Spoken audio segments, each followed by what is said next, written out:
All you need to do is sign." The words hung in the air, cold and final. My father, James, slid a folder of sale documents across the coffee table, the folder's edge bumping gently against my husband Liam's leg. My sister, Chloe, sat beside him, a smug, triumphant smirk playing on her lips. She thought this was over. She thought she had won. Liam didn't argue. He didn't even look at the papers. He just calmly stood up and walked to a small antique desk in the corner of the room. He rummaged through a drawer and returned with a thick manila folder of his own. He placed it on the coffee table, a stark, heavy contrast to the thin folder my father had provided. "That's an interesting assessment," Liam said, his voice quiet but steady. "But before we sign anything, Julian, as a professional courtesy, I think you should see this." He opened the folder and slid a single document across the table. It was a business proposal, complete with a logo I had never seen before, but Julian, Chloe's husband and a supposedly successful investment banker, instantly recognized it. His face, which had been so full of arrogance moments before, went completely white. The room fell silent. Everyone was watching, wondering what was in that folder. But I was the only one who saw the terror in Julian's eyes. He knew. He knew the game was over, and it was only a matter of time before they all found out the truth. My name is Amelia Stone. My family always called me the simple one, the sister who chose a quiet life. For years, I believed them. I traded ambition for peace, status for love, and I never thought I'd have to defend that choice. I was wrong. I was the family peacemaker, the overlooked middle sister, while my older sister, Chloe, was the family's golden child, graduating from a prestigious university and marrying a successful investment banker. I was a quiet teacher who chose to build a small organic produce business. My husband, Liam, was a man my family dismissed as a simple farmer who played in the dirt. They had no idea what he was truly doing, and they never bothered to ask. My family, especially Chloe and her arrogant husband Julian, consistently mocked our life choices. They saw our farm as nothing more than a patch of dirt and weeds, an antiquated way of life they had long since abandoned. What they didn't know was that our home and our business were the foundation of everything we'd secretly built. The stakes were higher than they could ever imagine. Our farm wasn't just our home and our livelihood, but the very foundation of their financial stability, which unknowingly rested on their condescending view of us. The story of our family's deep-seated prejudice began 3 years ago, at my wedding. It was a day that was supposed to be about love, but my family quickly turned it into a public display of their disappointment. My older sister, Chloe, delivered a condescending toast. "To the happy couple who always did play in the mud," she said, raising her glass with a smirk. "May your quaint little life be filled with all the dirt and chickens your hearts desire." The laughter that followed from the crowd was like a physical blow. My father's speech was no better. He spoke of my decision to become a teacher and marry a farmer as a simpler path and wished me happiness in my humble life. He was proud of Chloe and Julian, but with me, there was only a sense of resignation. The whole event was a painful reminder that my life choices, which I was proud of, were a disappointment to the people who were supposed to love me most. The mockery only intensified over the years. At the annual family barbecue, Julian, Chloe's husband, cornered Liam and me. He compared our life to a nature documentary and condescendingly asked when we would do something substantial with our lives.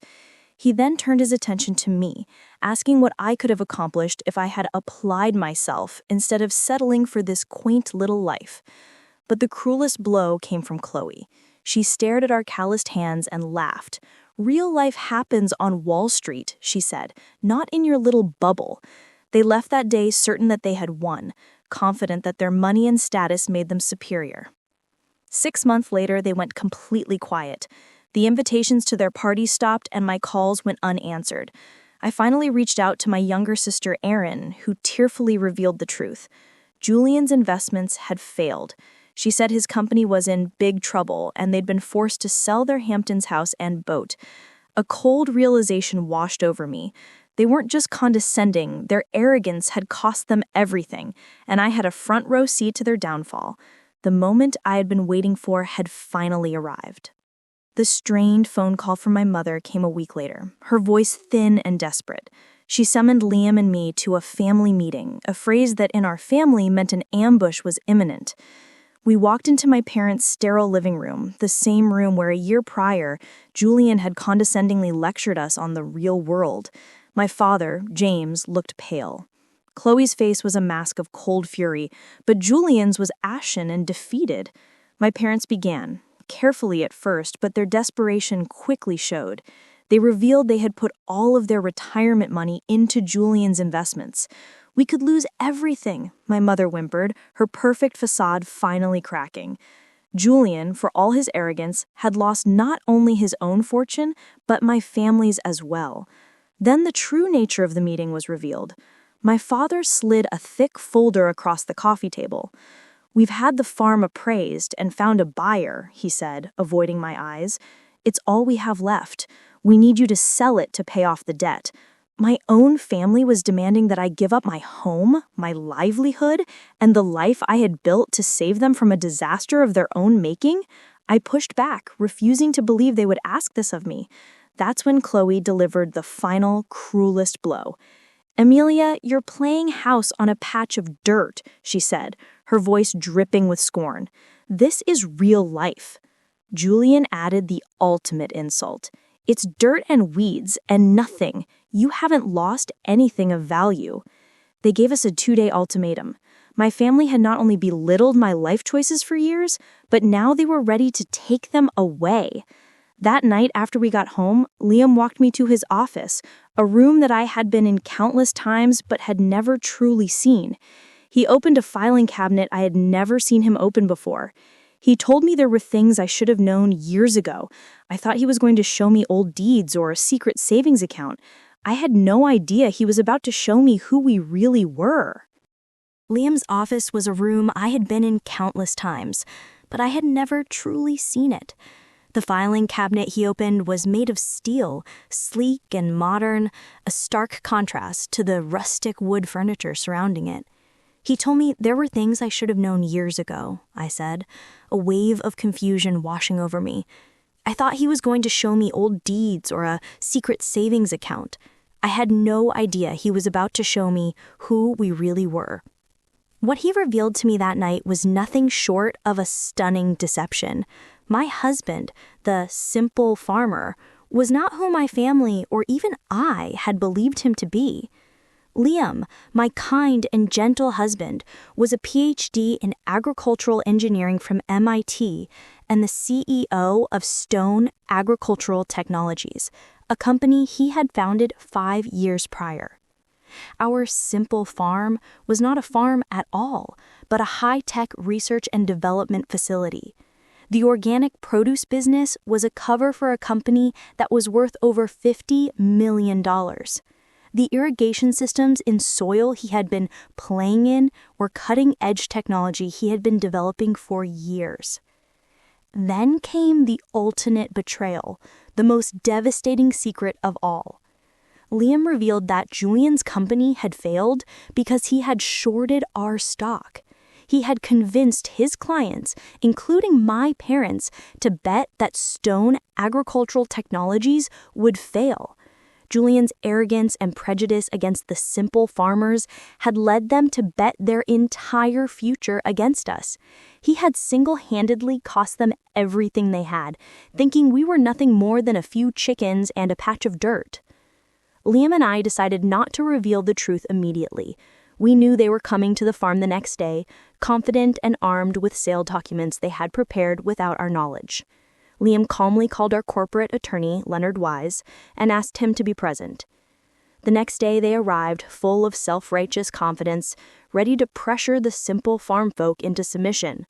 But they had no idea that they weren't just walking into our home, they were walking into the lion's den. My family arrived the next day, right on time. They were armed with their prepared documents and their condescending attitude, ready to pressure the simple farm folk into submission. My father was holding the folder of sale documents, a grim determination on his face. Chloe and Julian looked confident, like they were about to close the biggest deal of their lives. "Amelia, Liam, let's not make this difficult," my father said, sliding the papers onto our coffee table. "We have a buyer. All you need to do is sign." My family's arrogance was breathtaking. They saw our home, our life's work, as a disposable asset. They gave us a 2-day ultimatum, but Liam and I had a different plan. Liam calmly stood and walked to his office, retrieving the manila folder he had shown me the night before. He placed it on the table and opened it, revealing the patents for his advanced irrigation systems and soil analysis software. The logos on the documents were a blur to me, but not to Julian. His face went white. "You said this was a patch of dirt," Liam said. "You said we were playing in the mud. But Julian, you, a successful investment banker, should have recognized this." He pulled out a single document and showed it to them. "This is a patent for the system that Julian's company tried to short. He bet against us, and he lost." The color drained from Julian's face as the reality of his monumental mistake set in. "This company," Liam continued, "is worth over $50 million. It's a company I founded and built with my own hands." The shock on their faces was a sight to behold. Chloe looked like she was about to faint. My father's jaw dropped. They had come to our home to humiliate us and take everything, but instead they had walked into a trap. Just then, the front door opened and our corporate attorney, Leonard Wise, walked in. He was a small, unassuming man, but his presence in our living room was the final devastating blow. He said he was unsorry to interrupt, but he had been asked to review the documents. He calmly explained that the property was legally protected. He also explained that Julian's actions constituted serious financial misconduct, and that he was facing legal action from other clients whose money he had lost. The irony was crushing. Every dollar they lost by betting against us had gone directly into our pockets as our stock price soared. Their arrogance collapsed into desperation and tears. They had come to our home to save themselves, but they had instead sealed their own ruin. They had lost everything, not because of us, but because of their own greed and prejudice. The world they had so carefully built, a world they believed was superior to ours, had come crashing down, and there was nothing they could do to stop it. I looked at my family, not with anger, but with a profound sense of sadness. Their perfect world, built on arrogance and greed, had just crumbled before their eyes. Julian, the once arrogant investment banker, stood trembling, a man stripped of his pride and his wealth. My father looked lost, and my mother was sobbing uncontrollably. "Leave," I said, my voice steady, "and don't ever come back." They were stripped of their wealth and their status, a humiliating defeat for a family that had always believed they were superior. Julian was facing legal action from the other clients whose money he had lost. His perfect world was shattered, a house of cards that he had built on a foundation of lies and prejudice. My victory wasn't in their ruin. My victory was in my own freedom. In that moment, I finally stopped seeking their approval. The years of mockery, the constant weight of their judgment, all of it just fell away. I was finally free. My sister Erin, who had always been the kindest of my family, called me a few weeks later. She was full of remorse and shame, and we began to rebuild a relationship on honest terms. She had been a victim of Julian's lies too, and she understood the pain he had caused. My story ends on our farm, the place my family had so often mocked. But it wasn't a simple life. It was a hub of world-changing innovation. The Department of Agriculture fast-tracked a multi-million-dollar grant for our drought resistance research. I realized that Liam and I weren't just living a simple life. We were living one of immense purpose. The life my family had so often looked down on was not just my home. It was a testament to our strength, our resilience, and the power of love and hard work. My husband kept his success a secret for years, allowing my family to show their true colors. He wanted me to see who they really were when they thought we had nothing to offer. He wanted me to see their true nature when they thought we were at our most vulnerable. But in doing so, he also allowed me to endure years of mockery and self-doubt. He protected our assets, but he didn't always protect my feelings. So I ask you, was my husband's long-term test a stroke of genius, or was it a betrayal in its own way? Should he have told me the truth sooner and spared me the pain, or was discovering the full extent of my family's prejudice the only way I could ever truly be free? Let me know your thoughts in the comments below.